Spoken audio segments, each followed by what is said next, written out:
मर गया आंकड़ा है, आंकड़ा नहीं होता है। घर का चिराग बुझता है। वतन की पासवानी जानो ईमान से भी अफजल है। वतन की पासवानी जानो ईमान से भी अफजल है। मैं अपने मुल्क की खातिर कफन भी साथ रखता हूं। सर जी स्पीक, लेट मी स्पीक। आज मैं किसी दल के दायरे से नहीं बोल रहा हूं।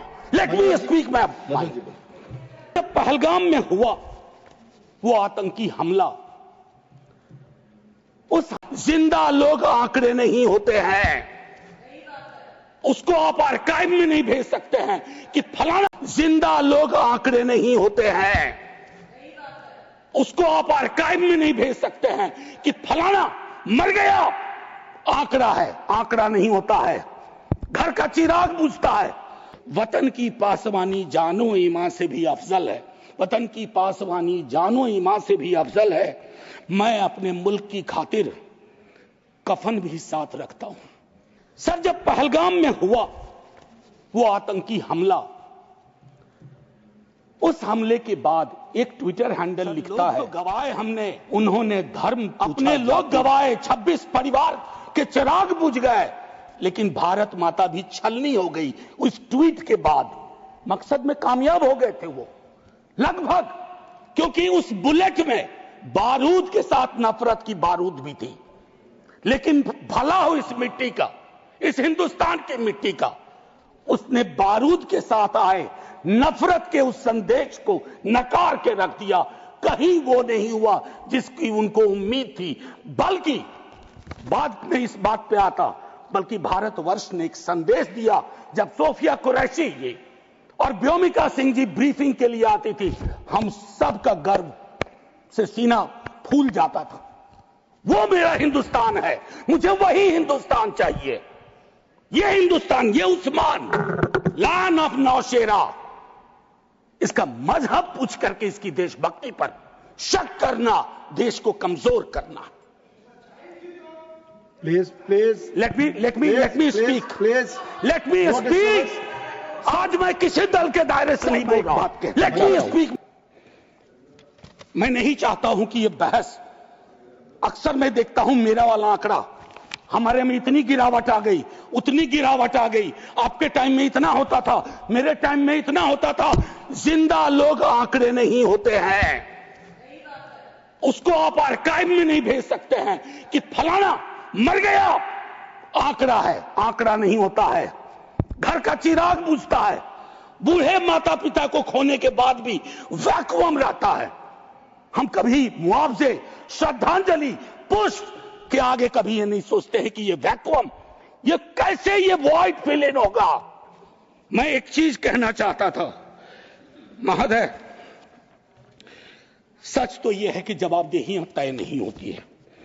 मैं अक्सर देखता हूं, मैंने अपने नेता से भी पूछा, कुछ पार्थिव शरीर बिहार भी आ रहे थे, हमने पूछा, मैं नहीं था, सर क्या होता है पार्थिव शरीर पे जाते हैं, फूल बरसाते हैं, रीद लगता है एक सर, कई कैमरे होते हैं, लेकिन इंसानी जिंदगी के वैक्यूम को हिंदुस्तान क्या विश्व में कोई कैमरा उस वैक्यूम को नहीं भर पाता है।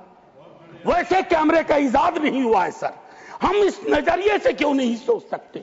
कल मैं थोड़ा तारतम्य मेरा टूट रहा है।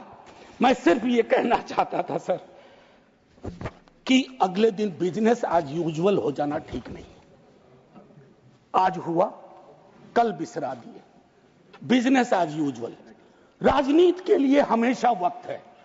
अरे हम आप आतंक पे, सेना के शौर्य पे राजनीति करके क्या करेंगे। हमारे पास राजनीति के लिए लोगों ने मुख्य मुद्दे हैं, कभी उस पर बात होगी, कभी आप चुने जाओगे, कभी आप नहीं। तो मैं और कहूंगा, क्या ही कहूं, नेहरू लाइफ वेस्ट हैं इस सरकार के लिए। वो जो हवाई जहाज में जब हम लोग बैठते हैं तो कहते हैं कि अगर जहाज डूबने के क्रम में लाइफ वेस्ट को ऐसे फूकिए, फुला लीजिए ताकि पानी में उतरने में, नेहरू बार बार आ जाते हैं। मतलब मैंने तो पिछले सदन में उस वाले पार्लियामेंट में कहा था कि बेहतर है एक दिन में एक मुकदमा कर दो, जवाहरलाल नेहरू हाजिर हो, जिनको उनके पक्ष में दलील देना है देंगे, हम जैसे लोग चलिए टूटे बिखरे हैं, और दूसरी तरफ उनको बुला लो जिनको नेहरू हर जगह नजर आते हैं। अगर नेहरू इतने वर्षों बाद भी आपको परेशान कर रहे हैं तो कुछ तो बात है थी उस बंदे में, कुछ तो बात थी। सर, कश्मीर को लैंड मास सिर्फ नहीं समझना चाहिए, सिर्फ जमीन का टुकड़ा नहीं है कश्मीर। कश्मीर में लोग बसते हैं, कश्मीर के लोगों ने भी कुर्बानियां दी हैं। पहलगाम के बाद जिस तरह का रिएक्शन कश्मीर में आया वो अनप्रेसिडेंटेड था, अनप्रेसिडेंटेड। लोग रो रहे थे, कंधा दे रहे थे, बचा रहे थे, अपनी दुकानों के शटर डाउन कर दिए। लेकिन उसी कश्मीर में बाद के विजुअल्स में वहां की चुनी हुई सरकार, हालांकि मैं मानता हूं सरकार के बारे में, they have the responsibility without power, तो ये आज अर्जी का वक्त नहीं है, लेकिन मैं एक अर्जी लगा देता हूं इस सरकार के समक्ष, फुल फ्लेजेड स्टेटहुड बहाल करिए। ऐसी छवियां जहां सीएम एक खास जगह ना जा सके, मौन करने के लिए, रेस्पेक्ट देने के लिए, श्रद्धांजलि देने के लिए, उसके बाद सब दूसरी पीड़ा एक हुई। हमारे एनएसए साहब ने कहा एक कांच नहीं टूटा हिंदुस्तान का। सर, ये संवेदन शून्यता की पराकाष्ठा है। पूंछ राजौरी के लोग कांच से भी गए बीते हैं। मुझसे ज्यादा पूंछ राजौरी को आप जानते हैं माननीय चेयरमैन साहब, कितने लोग हमने गवा दिए। उसके बाद मुझे लिखना पड़ा, प्रिय कांच तुम कितने धन्य हो, तुम्हारा जिक्र हो रहा है, जिनको खो दिया उनका कोई जिक्र नहीं हो रहा। हम लोग बचपन में एक डायमंड पॉकेट बुक्स में चाचा चौधरी पढ़ते थे। हाँ, तो ये अमेरिकन जो प्रेसिडेंट हैं उनमें मुझको चाचा चौधरी के सारे नेगेटिव गुण दिखते हैं। उनको एक चौधराहट सवार हो गई है। अब खड़गे साहब कल कह रहे थे मेरा स्पीच खत्म होते होते 30वीं बार बोल देगा, अखबार में छपने से पहले 30वीं बार बोल गया वो व्यक्ति, और अभी कोई गारंटी नहीं है, मैं बैठूंगा बाहर जाऊंगा सुना कि 32 बार बोल चुके हैं अब तक। सर, मैं इसलिए कह रहा हूं इसका प्रतिकार सूत्रों के हवाले से ना हो, डिप्लोमेसी के संदर्भ में। सर, इतनी मित्र विहीनता इस देश की कभी नहीं रही। आपने गुडविल मिशन पूरी दुनिया में भेजा, बहुत अच्छा निर्णय था। इस रेजिम में पहली बार इस तरह का मिशन हुआ था। ऐसे मिशन लगातार भेजिए, कॉन्फ्लिक्ट टाइम और नो कॉन्फ्लिक्ट टाइम, लेकिन ऐसे गुडविल मिशन अपने देश में भी भेजिए जहां एक कर्नल को सिर्फ उसके नाम सरनेम की वजह से एक मंत्री अपशब्द अशोभनीय टिप्पणियां करता है, तो गुडविल मिशन तो इस देश को चाहिए। हमारा गुडविल इस देश में हमने खत्म कर दिया है। और मैं एक चीज कहना चाहूंगा कि एक शेर है बड़ा मशहूर, वतन की पासवानी जानो ईमान से भी अफजल है, वतन की पासवानी जानो ईमान से भी अफजल है। मैं अपने मुल्क की खातिर कफन भी साथ रखता हूं। ये किनके लिए है? जिनको संदेह की दृष्टि से देखा जाता है कि भारत के लिए प्रेम है कि नहीं है, वगैरह वगैरह। माननीय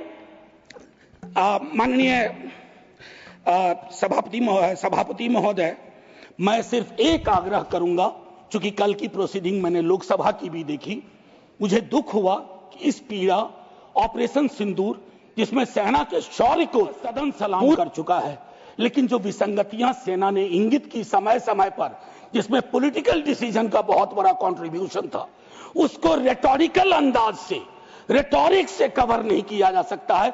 कम clean, come straight, we are with you honourable prime minister, so I propose from this house a resolution, finally a resolution. This House unilaterally condemns the repeated statement of American President Donald Trump and find him the epithet of the greatest liar of the century. Jai Hind, sir.